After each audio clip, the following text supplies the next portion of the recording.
Hello दोस्तों, आज हम भारत के एक महान गणितज्ञ डॉक्टर वशिष्ठ नारायण सिंह के जीवन रेखा के बारे में बात करेंगे, जो कि गुमनामियों के कारण हमारे और आपके बीच कभी चर्चा में नहीं आए।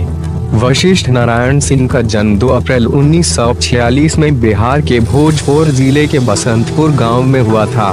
वह एक बहुत गरीब घर से आते थे। उनके पिता पुलिस कांस्टेबल थे। वह एक प्रतिभाशाली छात्र थे। उन्होंने अपने प्राथमिक और माध्यमिक शिक्षा नेत्रहाट आवासीय विद्यालय से पूरी की, जो कि नेत्रहाट आवासीय विद्यालय से हर वर्ष बिहार बोर्ड के टॉपर होते हैं। अपनी 10वीं की शिक्षा पूरी करने के बाद बीएससी एवं एमएससी की पढ़ाई के लिए उन्होंने पटना साइंस कॉलेज में दाखिला प्राप्त की। वह इतने होनहार विद्यार्थी थे कि पटना साइंस कॉलेज के नियमों को तोड़कर उन्हें बीएससी कोर्स में फर्स्ट ईयर के बजाय थर्ड ईयर में भेज दिया गया और एमएससी कोर्स में उन्हें डायरेक्ट सेकेंड ईयर में एडमिशन दिया गया। उनके शिक्षक चाहते थे कि उनकी पढ़ाई जल्द से जल्द पूरी हो और वे देश के लिए अपने योगदान से मिसाल बनकर उभरे। उच्च स्तरीय शिक्षक के लिए उन्हें अमेरिका भेज दिया गया। उन्होंने 1965 में कैलिफोर्निया विश्वविद्यालय में प्रवेश लिया और सलाहकार जॉन एल अकेली के तहत 1969 में अपनी पीएचडी पूरी की। अब उनकी पढ़ाई पूरी हो चुकी थी।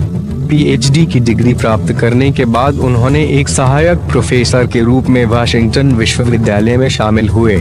फिर उन्होंने अमेरिका के ही अंतरिक्ष एजेंसी नासा में शामिल हुए, जहां जाने के लिए कई वैज्ञानिक अभिलाषा रखते हैं। उस दौरान नासा में अपोलो मिशन की तैयारी जोरों शोरों से चल रही थी। इन्होंने उस अपोलो मिशन में एक महत्वपूर्ण योगदान दिया।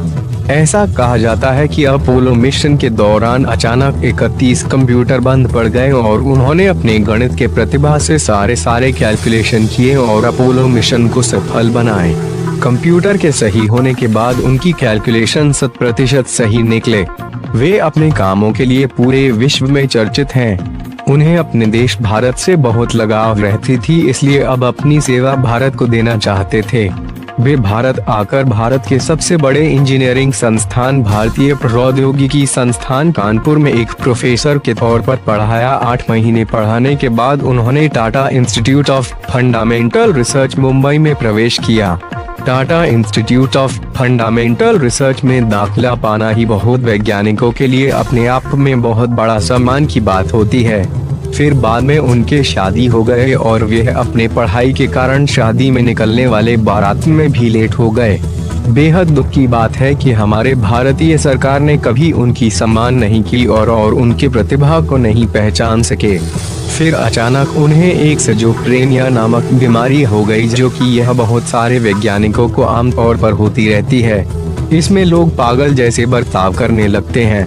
ऐसा माना जाता है कि जिनके दिमाग बहुत ज्यादा तेज होती है उनको यह बीमारियां होती रहती हैं। तबीयत दिन पर दिन बिगड़ती जा रहे थे।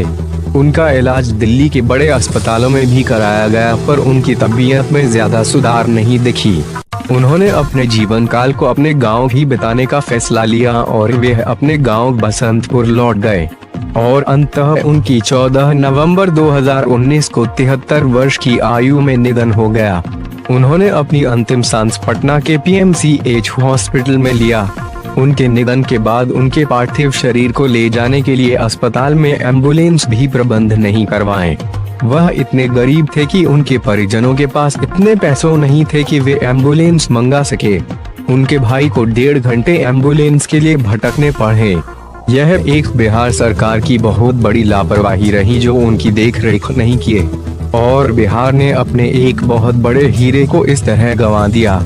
आनन फानन में बिहार के मुख्यमंत्री नीतीश कुमार को सूचना मिलने पर उन्होंने डॉक्टर वशिष्ठ नारायण के शव को देखने के लिए आए और सम्मान पूर्वक श्रद्धांजलि भी दी।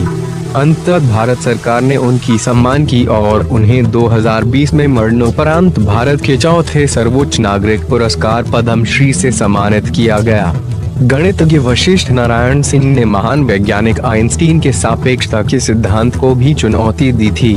ऐसा माना जाता है कि अगर उनकी तबीयत खराब नहीं होती और भारत सरकार उनकी देखरेख करती तो एक विश्व के महान वैज्ञानिक के रूप में उभरते और उन्हें नोबेल पुरस्कार से भी सम्मानित किया जा सकता था। हमें अपने भारत और बिहार पर गर्व है, जहां से वशिष्ठ नारायण, आर्यभट्ट एवं चाणक्य जैसे महान व्यक्तियों ने जन्म लिया और पूरे विश्व में अपनी परचम लहराया। तो उनके इन कार्यों के लिए एक सैल्यूट तो बनता है, हमारी तरफ से एक सैल्यूट।